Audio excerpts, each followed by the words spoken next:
What you're going to need is some non-fat dry milk, some cornstarch, chicken bouillon, dehydrated onion, black pepper, and a can. If you have a number 10 can, here's a use for it. I already put in a cup of the powder milk, but I'm going to put in another cup. I put in 2 cups of milk powder. Now I'm going to need to put in 1.5 cups of cornstarch. Now this is a pretty neat way of doing this, and I'll show you why when we're all through. Now right now I need about 1/2 cup of chicken bouillon. As you notice, it's not exactly the most level thing, but it don't have to be. Put it in there. That's chicken bouillon, 1/2 cup. I want to put in about 4 tablespoons of dehydrated onion. Again, don't get worked up about exact measurements. 4 tablespoons. You might like a little more. You'll be surprised how many different recipes this is going to make.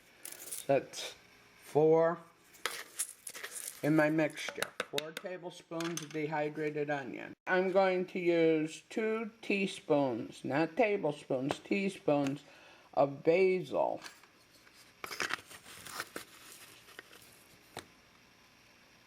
One. Oh my gosh, doing this one-handed. So 2 teaspoons of basil.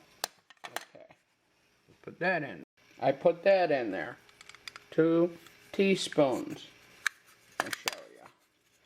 2 teaspoons of sage or thyme. And then we're going to need a teaspoon of black pepper. Okay, 1 teaspoon of black pepper. Now here's the cool part that I like about these cans.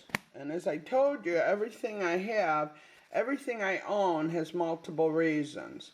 Now I take this can, just give it a good shaking. Shake all those ingredients up, because this is powder. You'll have a real mess on your hands if you decide to stir this. It'll fall out of the thing. So I find this works really good. Just keep shaking it up. Just for the heck of it, make sure it's all stirred up. It looks really good. When you can see the little flakes in there, all the much better. Now, if you have a problem with, gastric reflux, with milk products, you might want to put a little parsley in there.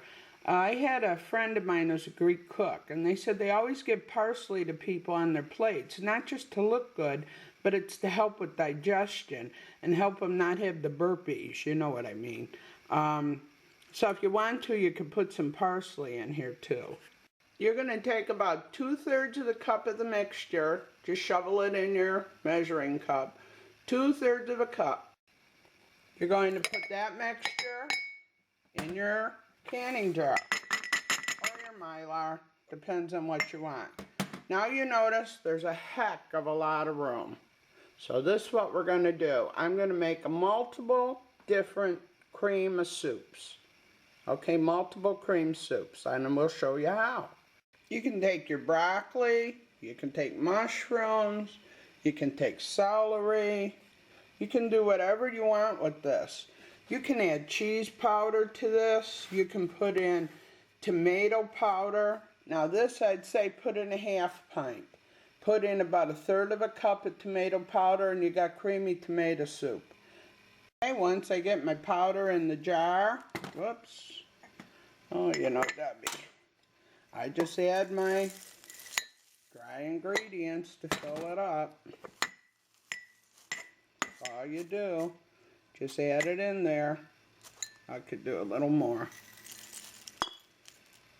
Now this makes quite a lot, so you can make quart jars if you want, just double everything.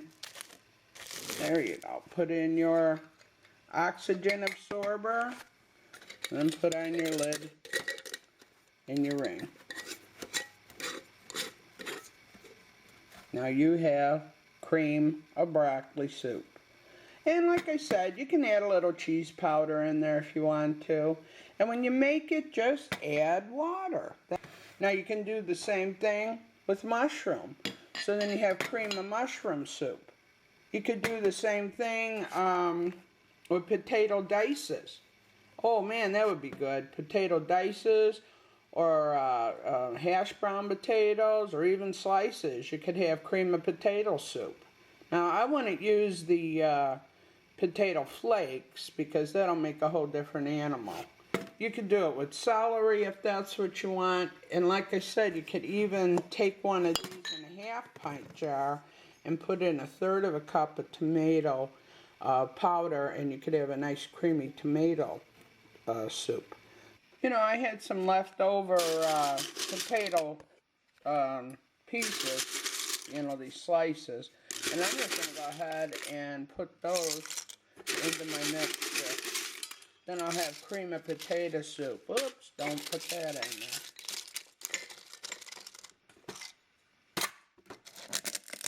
It's okay, break them up. I think potato dices would be even nicer, but it doesn't matter. You know, this is about being creative and having something taste good at the same time. So I just go ahead and put some more in there. Push as much as you possibly can. Okay. I actually had enough for 2 containers of cream of broccoli, 2 containers of cream of mushroom, and 2 containers of cream of potato out of what I gave you, out of that recipe. And I'll write it down in the direction list too. I also have enough to make one, so I can show you what it looks like cooked. I have 2/3 of a cup left over, so that means I could have made 7-pint jars with this. I'm going to take my 4-quart pan just because I like to. And it's also a hint that you could put this in the solar cooker, you could put this over a grill, you could put this over an open campfire. I wouldn't put it directly on fire, but wait till the wood goes down, put a grill over it, you know, some kind of metal thing, and then put that on top. I like to do it because I could see the contrast. Now this is 2/3 cup of the mixture, the same amount that would be in your canning jar. I decided to go ahead and add some freeze-dried mushrooms. The reason being is I'm going to make chicken tonight, and I'm going to actually use a soup for a base. I'm going to take the same canning jar that I normally would have, and I'm going to put 2 canning jars of water in it. That's 1. This is 2. Stir it up real good. If you're cooking it in the house, just put on a low heat. Now, if it gets too thick, what you want to do is add more water. If it's not thick enough, you remember my old potato flakes. Throw a few teaspoons in till you get the consistency you want. As of right now, I believe that's 4 cups of water in my mix. I don't really measure. That's the problem I have trying to teach, but you get the idea. Use as little dishes as possible. 1 pot, 1 canning jar. You got it already mixed, you throw it in. And then 2 jars. If you want it looser, hey, put more water in it.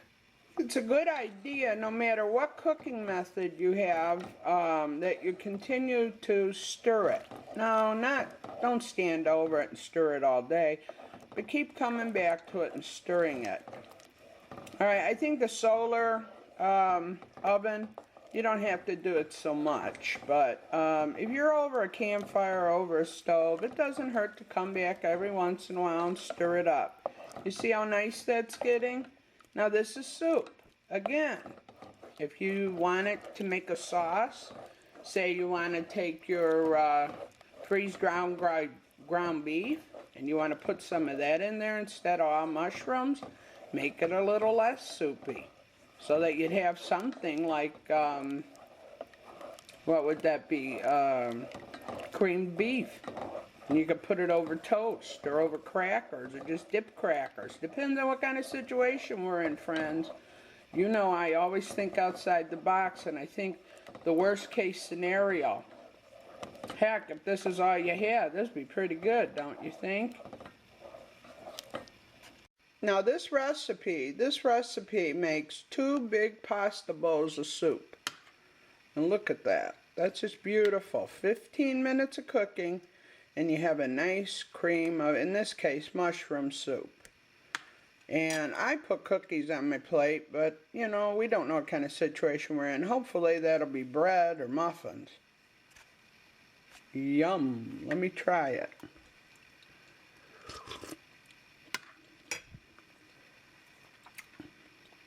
That is really good. Really good.